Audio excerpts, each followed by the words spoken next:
ladies, these two girls, Phoebe Plummer and Anna Holland, chose to protest in their own way, and they are part of the Just Oil activist, and they threw soup all over Van Gogh's iconic sunflower painting, and they glued themselves to the wall. And they're out of UK, and this was a trending topic all over the place. People were talking about it. There we go. We have them on. And I simply want to know what they're protesting, and I want to give them the eyeball to share with us what they were really protesting. So if we have you on, if Phoebe, is that you or are you Anna? I'm sorry if I don't know the two names. Hi, this is Anna. Anna, how are you? I'm very well, thank you. How are you? Very good. First of all, thank you for agreeing to do this and being on. We were trying to do it, I think, last week. Something happened. Sometime we had it like 3-4 days ago, and then we ended up doing it today. So if you don't mind, take a quick moment. What I just set it up as yourself and your friend Phoebe. You guys are part of the Just Oil activists. You two chose to throw soup all over Van Gogh's iconic sunflower painting, and you glued yourself to the wall. Can you share with us what point you were trying to make?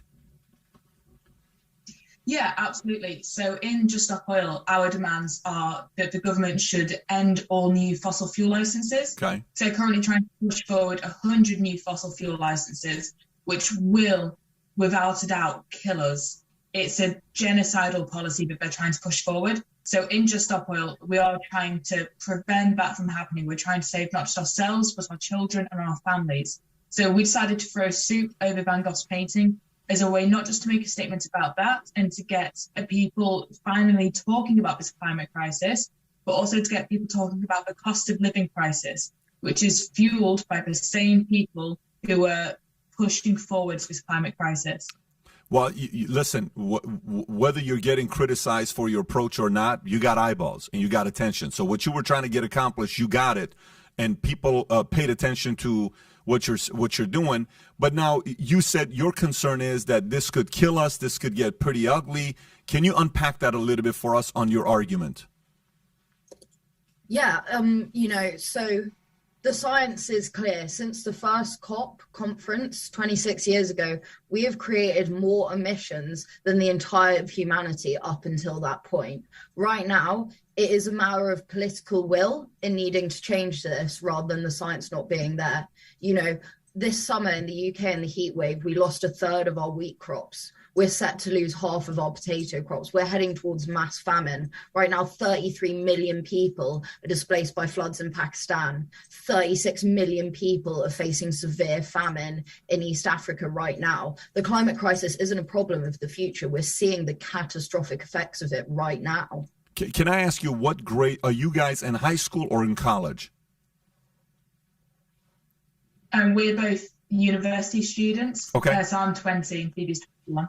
Listen, please take that as a compliment that you look young. Don't take it by anything. It's just you look like you could be high school or college. So at what point did the climate crisis become a concern of yours? Do you remember how old you were when the climate crisis became a concern of yours? And what was the setting when you sat there and said, we better start paying attention to this? Was it early in high school? Was it in junior high school? Or is this a recent thing? Well, I personally began paying a lot more attention to not just the climate crisis, but the political climate in the world around me. It's around age 14, when I've really started gaining an understanding of all the news headlines that were coming through. And from that point, it just seemed that every single year, things got worse and worse and scarier and scarier. So in 2018, I started finally trying to do something about that. So 2018 is when Extinction Rebellion really became popular in the UK. And that's when I started getting involved in marches, in petitions, in writing letters to my member of parliament. But then I realized that none of that made a difference. No matter how many marches I went on or how many petitions I signed, there was no actual change happening. A petition could be signed by millions of people. It gets sent to Parliament, to the House of Commons. They debate it, throw it away, and are done by their lunch break. Those methods didn't work, and it was so frustrating.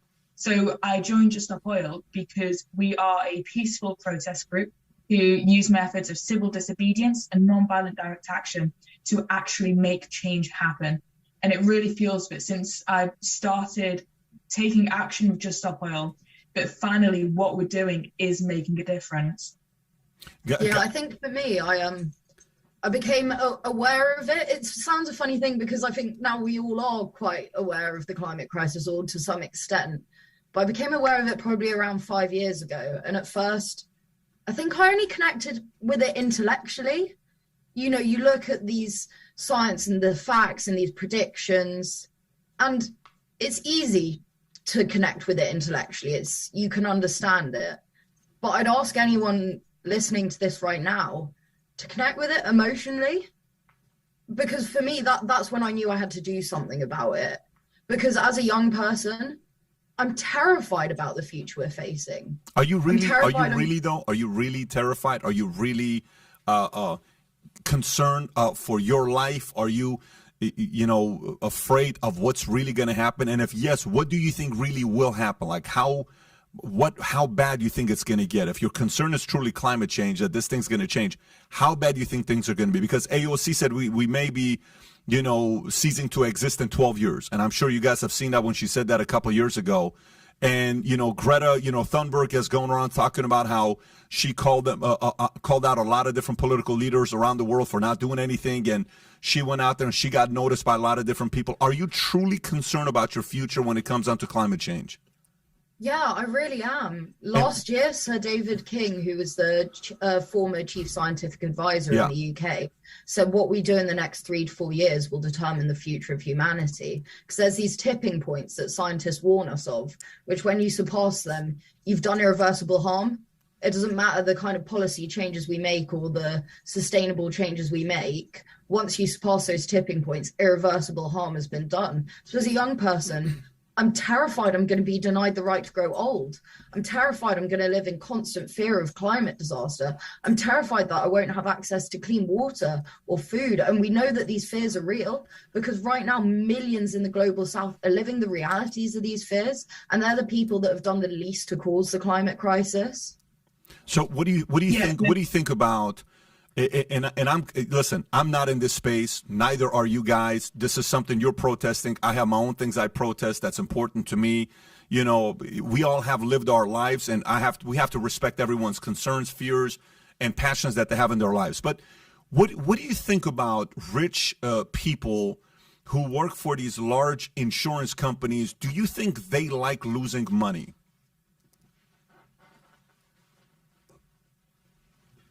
Can you guys hear me or no? I don't think anyone likes using money. That's why we have to use disruptive tactics. And, in the UK right now, we are entering an awful cost of living crisis. Right. Yeah, earlier this year, the head of British Petroleum, one of the biggest oil companies in the UK, said he has more money than he knows what to do with. He has the audacity to say that. When our country is plunged into this cost of living crisis, where this winter families are going to be forced to choose between heating and eating. Parents are starving themselves so that they can feed their children. And the head of this massive oil company says he has more money than he knows what to do with. Yeah. So, but let me give you an idea where I was going with this question on what's the one data that gets this argument to be done with.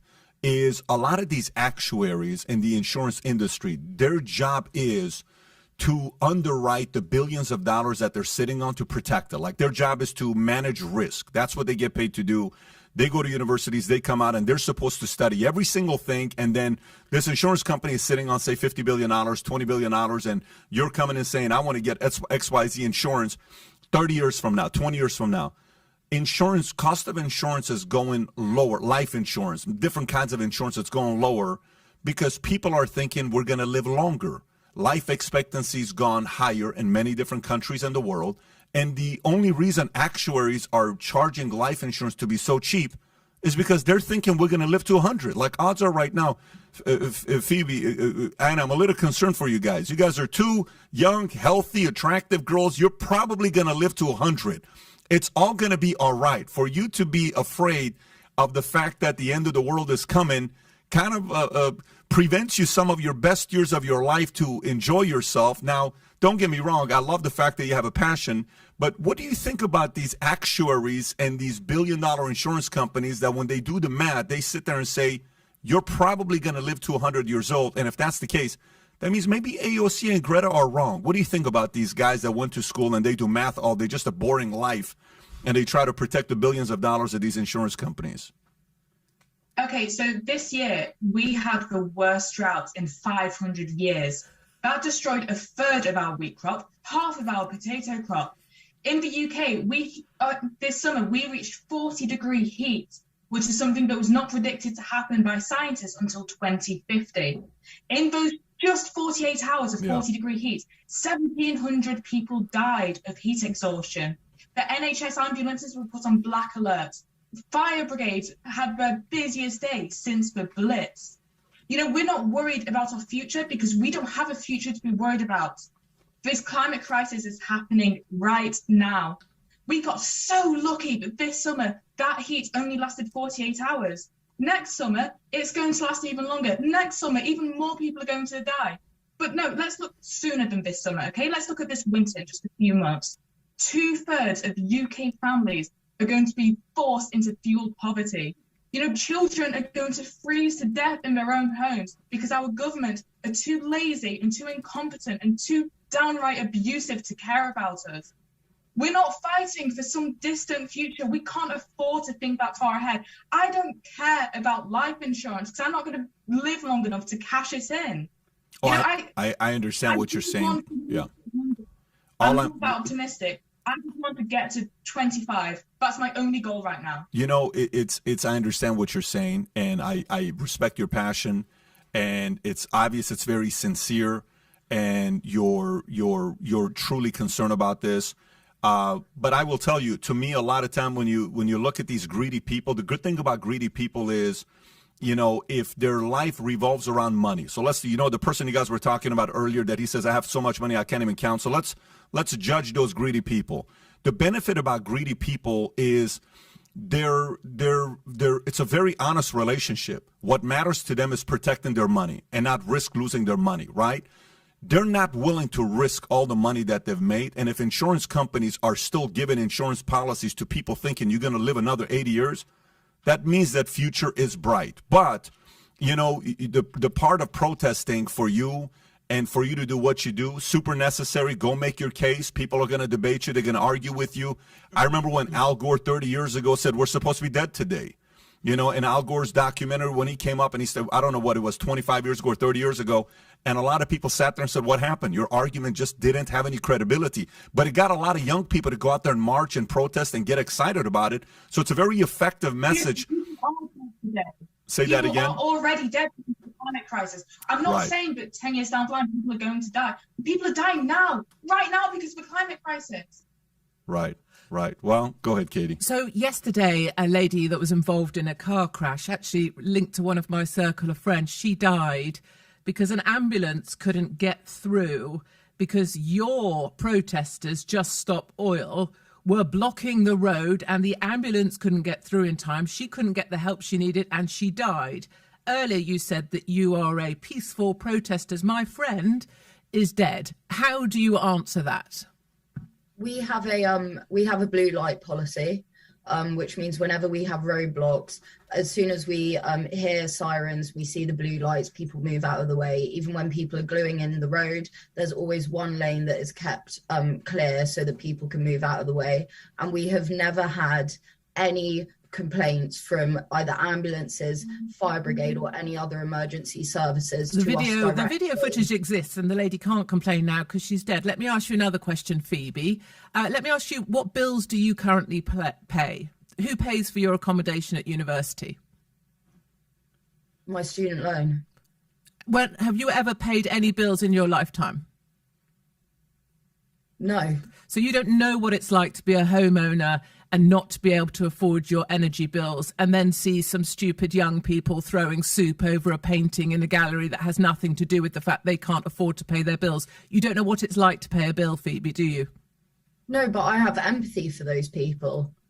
You know, the climate crisis is fueled but the cost of living crisis is fueled by the cost of oil crisis. They are both one crisis. It's a crisis of greed of our government and their billionaire friends. What do you understand about an ordinary family who can't afford to pay their fuel bills, who needs ordinary fuel to be delivered, but because of green taxation, their bills are now so expensive they can't afford them? And if we stop oil, how much more expensive do you think fuel's going to be, Phoebe? Or is it that you're just spouting out words that you and your friend think look good? How is it related to stopping oil to throw soup over a painting in a gallery? How is that related? How is it helping the poorest people in my country? I understand that right now fossil fuels are subsidized 32 times more than renewables, even though renewables are 9 times cheaper. Would you rather your bills were £3,500 or £400? I would rather that you and your friends stopped wreaking havoc in the city of London. I'd rather you stop throwing soup over paintings, stop putting orange paint on the windows of Harrods, stop sitting in roads so that my friend couldn't get the treatment that she needed. And I'd rather you went out, worked a bit. Maybe you could do some litter picking on a beach. Maybe you could do something that was practical and helpful. But I don't think being obtrusive and obstructive and lecturing ordinary people when you have no idea what it's like to try and work and make ends meet in the UK.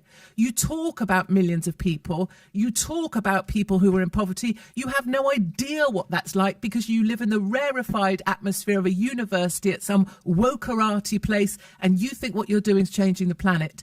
I think what you're doing is pissing people off, and I think you could allocate your energies more effectively by going out and picking up litter on a beach.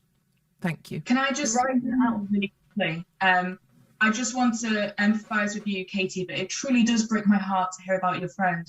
It really does. But I really want you to understand that myself and Phoebe are acting out of fear. You know, we are terrified that... You shouldn't be, my darlings. You shouldn't be. You have been fed a load of nonsense. You're going to live way past 25, and I hope you live till 100 and have a brilliant, brilliant life. Young people should not be in a place where you're being intimidated by fear.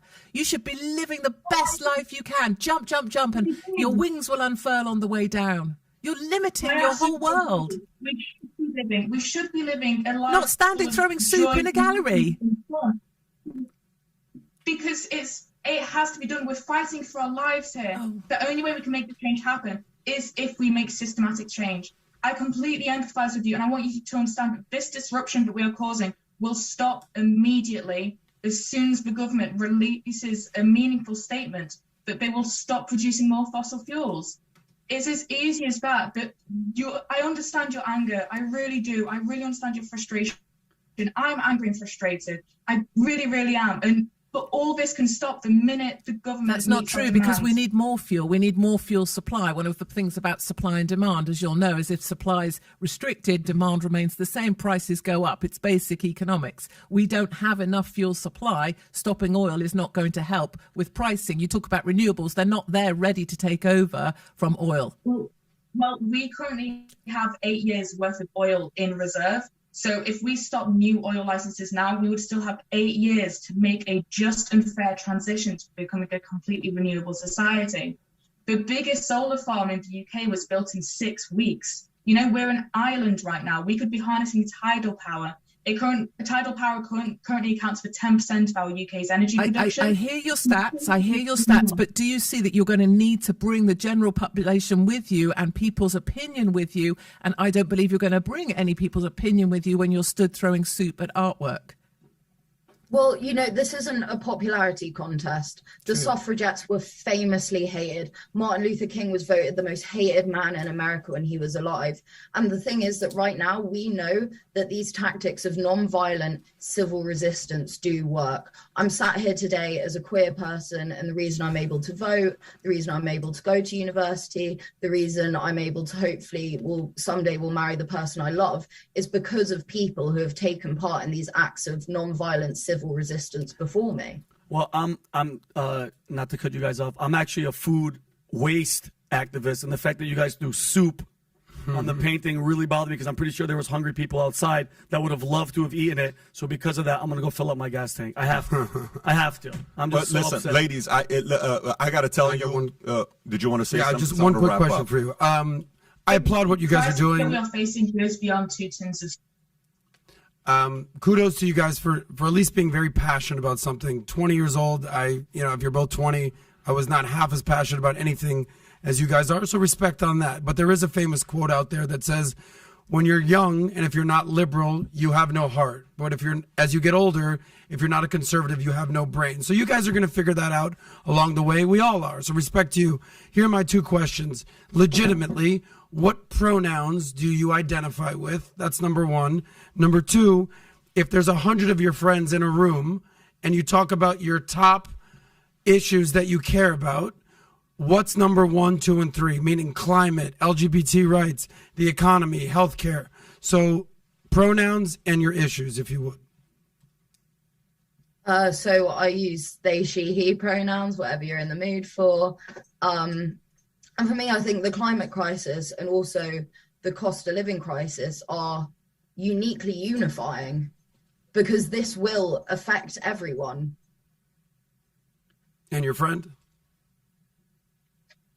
I also go by they, them pronouns. I also don't see how that comes into this argument because this is what we're facing. This climate crisis goes beyond anything to do with gender or sexuality.